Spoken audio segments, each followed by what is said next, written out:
Geleyliğin Resulullah Aleyhisselam'ın mübarek yaşayışının mukaddemesine. Bir deslap derman mukaddema zihnimiz amade olur, yalı hizmetini de yetirir. İzinden Resulullah Aleyhisselam'ın derman yaşayışını girer. Kâlen Nebiyyul Mustafa sallallahu aleyhi ve sellem Nazzarallahu Teala imra'an semi'a minna şey'en febellagahu kema semi'ahu. El hadithus sahih ravahu Tirmizi ve gayruh. Ey cemaatler, Resulullah Aleyhissalatu vesselam aydiyer, Huday ol adamın yüzünü avadan etsin. Allah Teala ol adamın yüzünü nurani etsin. Huday ol adamın yüzünü cezzabiyetli etsin. Kimin? Bir adamı ki Muhammed Peygamber'in sözü bi. Muhammed Peygamber Aleyhisselam'dan bir gurrun bi deyip şonu qavuc edip billep şonu başka kişi aytsa Huday şol adamın yüzünü hoş etsin, Huday şol adamın yüzünü nurani etsin deyip Resulullah Aleyhisselam dua etiptir.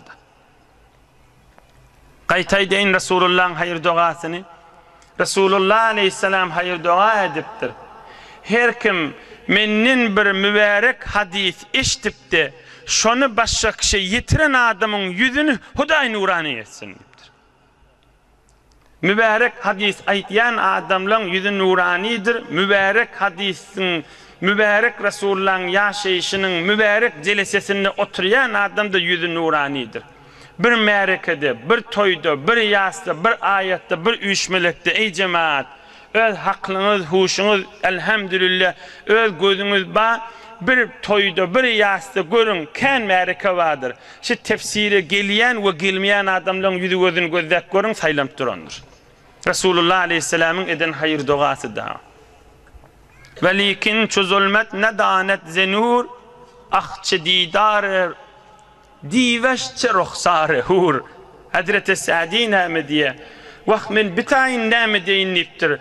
Eğer adamla nur veren karanqılığın yaktının farkını bilmese nâme deyinliptir.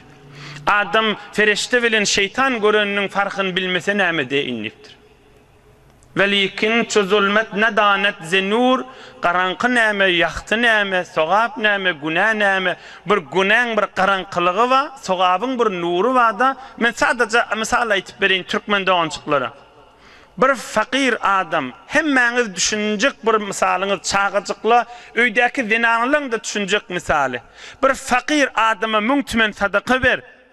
Fakir begeniye men çörek pulum taptım deyip hamana. Sen özün için hoş olayanlar şu eden işine, şu nur diyerler şu. Şu adamın kursağına düşüyor, şu nur şu. Ama adam bir günah işetse, hamana birinin elinden müntümen bağışlanan diyen oğurluk edip alıyor da. Ama şu öyüne var ya, şu özü stressi, iztiraplı da, şu günahın karanqılığı da şu. Şun rahat koymaya da. Velikin çözülmet nedanet zenur, çe didar diveşçe ruhsar hur. Ferişte nâme, şeytan nâme mun tanımasa men nâme deyinliptir. Ey cemaatler, ey Müslümanlar, ey Türkmen oğullar, bir adamları geçiptir, yürekleri saf, evliya adam diyeli de ol adamları, evliya adammıştıklar. Elef B yazıp bilmeyenmiştikler, bisavatmıştıklar. Emme evine bir kağıt koyulsa ki şonda Resulullah'ın sözü olsa, haşi Resulullah'ın sözü deyip bilyenmiştiklerdi. Ya bir mübarek kağıda Kur'an yazılsa, ha bir peygamberin sözü ya bir Allah'ın kelamı diyenmiştiklerdi. Ve bir Arapça kelime evine koyanmıştıklar ki Kur'an-ı Kerim de Resulullah'ın sözü de, bir Allah'ın kelamı de, bir Resulullah'ın sözü de, bir kefin nuru yok, bir hiç gayti de deyip şonda saygılayanmıştıklardı. Ola adamla kursakları pek Allah'ın zikrinin eteğine nur nâme, karanqılık nâme tanıyan adamlarmıştıklar. Ve her hal Resulullah Aleyhissalatu vesselam nur merkezi olan Allah'ın yaradan, aziz edip şerif eden büyük insan muhteremdir. Geleyliğin bir gece Müslüman olacak batır sahabalan biri Hazreti Amr ibn Ma'di Karab radıyallahu anh. قال عمرو بن معدي كرب حين انتهى إليه أمر رسول الله صلى الله عليه وسلم يا قيس إنك سيد قومك اليوم وقد ذكر لنا أن رجلا من قريش يقال له محمد صلى الله عليه وسلم قد خرج بالحجاز يقول إني نبي. Amr ibn Ma'di Kereb beyuru batır bitir bir heykelli dayav Urdun taraftan bir adammıştık. Yemen Urdun taraftan. Aham bir dostu varmıştık. Dostu şu kavmin başımıştık. Amanaket Hudayali. Ne dost siptir? İştin mi diptir Hicaz'da? Bir adam Mekke'de, Medine'de bir adam özünü Peygamber divay diye adı Muhammed deyip aleyhissalatu vesselam iştin mi deyiptir. Mene diyen deyiptir. Şoňa gaşyn gideyli bir göreyli şol adamı deyiptir. Eger Peygamber olsa Peygamberdiğini görürüz deyiptir. Peygamber olsa bellidir şon görümizde. Peygamber däde olsa bilip galarsa näme deyiptir. Bir bark görämen hiç aýby işkali yok ki deyiptir. Näme deyip men Peygamber diýip otýaýym. Yeni näme deyip o tamam Yahudi Mesihili şoğullar elam ediyenmiştik. Peygamberin dürümeli vakti bollu deyip. Ahir zaman Peygamberin dürümeli vakti bollu deyip Tevratlarda o İncillerde tamam aydıglamış.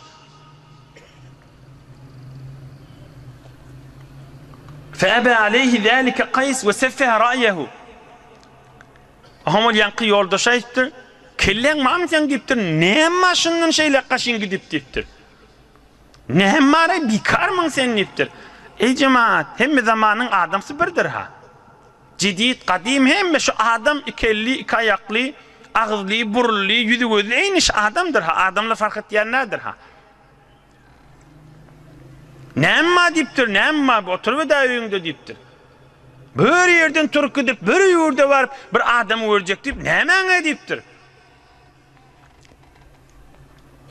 Emme yanka Amr ibn Ma'di Kereb mene gitjek görjek deyiptir. Özüň bilýän deyiptir. Bir kerwanna gaýtjakmışdyk. Şo kerwan menen gelipdir Medine-i Munawwaraga mübarek Rasulullah aleyhisselam'ın mübarek huzuruna. Ohum gelip Peygamberimiz aleyhissalatu vesselam mübarek elinden tutup, kollaşıp, iman kelimesini aydıp, Müslüman bolupdur. Ohum tamam tarih kitaplarda, tarih Tabari'da, tarih El-Kamil fi Tarih İbn Esir'de, El-Muntazam fi Tarih'da ve beyleki tamam tarih kitaplarda mun mufassal açıklap aytmandırlar ki Resulullah aleyhisselam menen näme gurrunlar edipdirler. Tamam tarih kitaplarda aydanlay diye Amr ibn Ma'di Kereb gelip Müslüman bolmuş batır adam ve Peygamberimiz dünýeden geçenden soň ozurlukkan bar agdylanlar ştada Peygamberimiz dünýeden geçenden soň kan adamlar näme bolýar? Murtet bolýar nauzu billah, dinden dänýäli gaýta kafir bolýarlar. Mutaessifane Amr ibn Ma'di Kereb de şol gaýta dinden çıkan adamların içinde bir de gaýta kafir bolupdyr. Amr ibn Ma'di Kereb. Ey cemaatler, ey ýaşaglarlar, ey jawan dostlar. Peygamberimiz aleyhisselam'ın erti bilen 3 gaýtar, akşam 3 gaýtar aýdýan dogasyndandyr ha. Allahümme inni a'udu bika minel kufri vel faqr. Allahümme inni a'udu bika minel kufri vel faqr. Allahümme inni a'udu bika minel kufri vel faqr. Hudaya men kafir bolmaýyn, bir adama mätäç bolmaýyn diýenmişdik. Hudaya men kafir bolmaýyn, bir de adama mätäç bolmaýyn diýenmişdik. Ertir akşam 3 gaýtar aýdýanmışdyk. Hi bolmasa bir ýerik ýazyp goýup käde de bolsa aýtmaly. Allahümme inni a'udu bika minel kufri vel faqr. Dinden dänämäýin. Dünyama gyzyp, şehwetime gyzyp, halal harama gyzyp, näme şazatlar, näme işgali bar? Ay dinip nätdirip bäňiz diýip aňryk baramaýyn diýdigi. Dinden çykmak diýdigi hamana sadece umumluk misallar aýdyn. Allah'a dille girmek, nauzu billahi Resulullah'a sevmek, Resulullah'a yalancı bir Arap demek, güne secde etmek, aya secde etmek, Kur'an-ı Kerim'e ihanet etmek, Kur'an-ı Kerim'in bir emesatçın emme bir emesini elleyiptir demek ve dinin azamat gurrunlarını inkar etmek, şöyle adamı dininden çıkarıyor. Müteessifana yankı Amr ibn Ma'di Kereb dininden çıkıptır gayta. Müslüman olup, Peygamberimiz dünyadan geçenine bir tovar adamla murtet boluya dininden çıkıyor, Amr ibn Ma'di Kereb de dininden çıkıptır. İl ortasına ve sarahat dininden çıkıptır da be her hal. Hazreti Ebu Bekir Sıddık radıyallahu anh, Peygamberimiz dünyadan geçenine Ebu Bekir Sıddık, hak halifası Resulullah aleyhisselamın binni meydanlara çıkıyor, meydanlara adamlar iyi veriyor. Şu odul Müslüman adamları var Peygamberin zamanında bir toforlu her yerlerden kafir oluyor. Şola bilen qayta jenge girmeli oluyor da. Oham şolar bilen jenge girenni yankı Amr ibn Ma'di Kereb esir boluyor. Ve mani Hazreti Ebu Bekir Sıddık'ı iyi veriyorlar. Men qisqarak geçireyin çöl asıl aytacak gurrumuz evde. Ve Hazreti Ebu Bekir Sıddık Amr ibn Ma'di Kereb batır adam ki odul Müslümanını kafir bolli ona aydıptır. Utanmayan mı deyiptir. Yüzün suyu yok mu deyiptir. Allah'dan haya et da deyiptir. Ey Amr ibn Ma'di Kereb, lev nasarta hâzed dîne lerafa'akallahu azze ve celle. Sen bir batır adamsın deyiptir. Bilin kuşap, qayta İslam'a girip, dine kuvvet vermeli adamdırsın ha sen deyiptir. Puç dünyak Allah'na mı ha deyiptir. Ey Amr ibn Ma'di Kereb, mert bol dine arka ol sen deyiptir. Amr ibn Ma'di Kereb, men yine İslam'ı evrilecek, men tövbamı kabul et deyiptir. Tövbanı Allah kabul etmeli. Yöne zahirini kabul edilse hemen Ebu Bekir Sıddık şun tövbasını kabul etti değil ya da. Çın yüreğinin qayta İslam'a giriptir. Müslüman olup Hazreti Ebu Bekir Sıddık bunu cenk meydanlara iyi veriyor ve ta dünyadan geçiyençe belki şehit bulayança İslam'da kamil duruyan batır sahaba Hazreti Amr ibn Ma'di Kereb radıyallahu anh buluyor tarihte. Edin işlerini Cengi Kadisiye'de edin mertliğini alan inşallah hizmetine de yetirin. Cengi Kadisiye'de yani Kufe'de Kahı Sefid Husru Perviz'in Yezdicir'din kahının başına devruğunu Fırat sudan geçip ceng etmeli. Ulu ceng neçimun sahabar şehit buluyor. Hazreti Ömer'in koşunu, İslam koşunu ve Yezdicir'din koşunu. Hazreti Ömer'in fermandet bir veren adam fi Sa'd ibn Abi Vakkas ve Yezdicir'din de fermandet koyunu Rostem. İnşallah on gurrunun alan hizmetini de yetirer. Emme min kıskıcı dersini al gideylin. Ey cavan oğlan, ey yaş oğlan. Hazreti Amr ibn Ma'di Kereb Muhammed Peygamber'in elinden tutup Müslüman olan adam ha. Aleyhissalatu vesselam. Emme Peygamber dünyadan geçenine günah işetiptir mi? Yok, kafir oluptur. En günahın başı. Yani Allah'a ve dine inkar ediptir. Yine de şola adam tövbe ediptir. Allah'ın yanına kabul oluptur mu, bolmandır mı? Yine tövbe ediptir, Müslüman mı oluptur da? Allah tövbesini kabul ediptir. Tamam tarihte şol tövbesi kabul oldu ve Müslüman oldu ve cinlerde zahmet çekti diye. Kan cevan oğlunun fikri ne var? Min odal günah işettim, bir tövbe ettim ve inni men tövbe yine günah ettim. Tövbem değilli, inni men tövbeye yolum yok diye. Allah diye yol var diye. Kafir olup qayta Müslüman olan Huday tövbelerini kabul ediptir. İnne görünüptür on görürün şey. Kafir olup odal Müslüman dinden çıkıp kafir olupturlar. Yine qayta Müslüman olupturlar. Huday şolun günahlarını geçiptir. Ay men günah kan ettim, ay men ömrüm boş geçirdim. Şolun hemmesini hayal edemezsin. Ak vicdanın aytiyamı kadip. Şu işte adamın içindeki şeytan ve vesvese-i şeytani da hudaylık tarafı yok da hiç. Allah diye men kafim açık ey bennem diye. Seni ölüm yarattım kafim de açık diye de. Yani Hazreti Sa'di bir altının suvilen yazık koymalı bir iki beyt aydıptır. Ay bir derman aydıptır. Ay bile beter kovay diye dey. Bunun kursağına Allah uyuyanmamalı. Hazreti Sa'di Şeyh Şahabuddin Sohrawardi'nin muridi olan Hazreti Sa'di Allah'ın cennete firdevs ata etsin. Ne diye diye? Çobari fotadi nigahdar pay ki yek bar diğer ne lagzat zecay. Hey oğlan niptir.